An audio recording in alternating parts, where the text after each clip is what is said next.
Pathanamthitta sub inspector Shiju P Sam കൂടെ നമ്മോടൊപ്പം ചേരുന്നുണ്ട്. ശ്രീ ഷിജു, പത്തനംതിട്ടയിലാണ് ഈ പ്രണയിനിയെ സ്വന്തമാക്കാൻ ഒരു വാഹനാപകടം ചമഞ്ഞ് രക്ഷകനായി എത്തി കാമുകനും സുഹൃത്തും രംഗത്തെത്തിയിരിക്കുന്നത്. എങ്ങനെയാണ് സർ ഈ പരാതി ലഭിച്ചിരുന്നത്? എങ്ങനെയാണ് ഇവരിലേക്കൊക്കെ എത്തിയത്?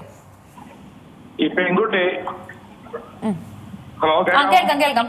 കേൾക്കാം. പെൺകുട്ടി 23-ാം തീയതി ഡിസംബർ 23-ാം തീയതി സ്റ്റേഷനിൽ ഹാജരായി വാഹനാപകടത്തിൽ കൈക്ക് പരിക്ക് പറ്റിയതായിട്ട് മൊഴി തന്നു.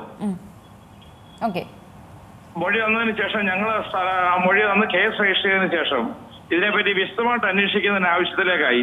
കാരണം ഈ പറയുന്നുണ്ട് അപകടം പറ്റിയ കഴിഞ്ഞപ്പോൾ ഒരു ചെറുപ്പക്കാരൻ, നേരത്തെ പരിചയമുണ്ടായിരുന്ന ചെറുപ്പക്കാരൻ സ്ഥലത്ത് വന്ന്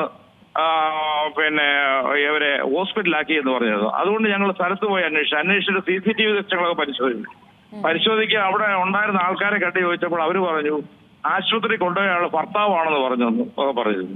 അതേ തുടർന്ന് ഞങ്ങൾക്കുണ്ടായ സംശയത്തെ തുടർന്ന് ഈ പറഞ്ഞിരുന്ന ആളിനെ വിളിച്ച് ചോദ്യം ചെയ്യുകയും വാഹനം കണ്ടെടുത്ത് വാഹനം ഓടിച്ചിരുന്ന ഡ്രൈവറെ വിളിച്ച് ചോദ്യം ചെയ്തില്ല.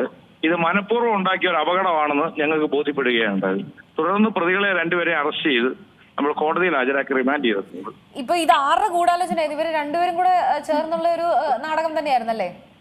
അല്ല, പെൺകുട്ടി അറിയുന്നില്ല. പെൺകുട്ടി ആയിട്ട് അസ്വാരസ്യത്തിലായിരുന്നു ഈ കാമുകൻ രഞ്ജിത്ത്.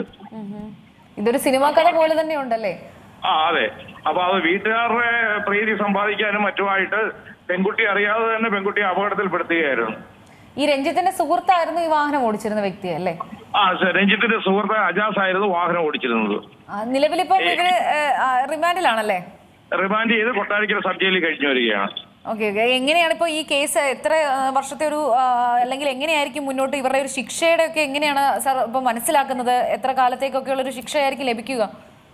അവർക്ക് IPC സെക്ഷൻ അനുസരിച്ച് 308 ആണ്. IPS സെക്ഷൻ അനുസരിച്ച് 308 ആണ് അവർക്ക് ചാർജ് ചെയ്തിരിക്കുന്ന സെക്ഷൻ. അതനുസരിച്ചാണ് പോകുന്നത്. ഓക്കെ സാർ, വളരെ നന്ദിയുണ്ട് ഈ അവസരത്തിൽ പ്രതികരിച്ചതിന്. ഏറ്റവും പുതിയ വാർത്തകളും വിശേഷങ്ങളും വിരൽ തുമ്പിലറിയാൻ സീ മലയാളം ന്യൂസ് എല്ലാ ഡിജിറ്റൽ പ്ലാറ്റ്ഫോമുകളിലും ലഭ്യം.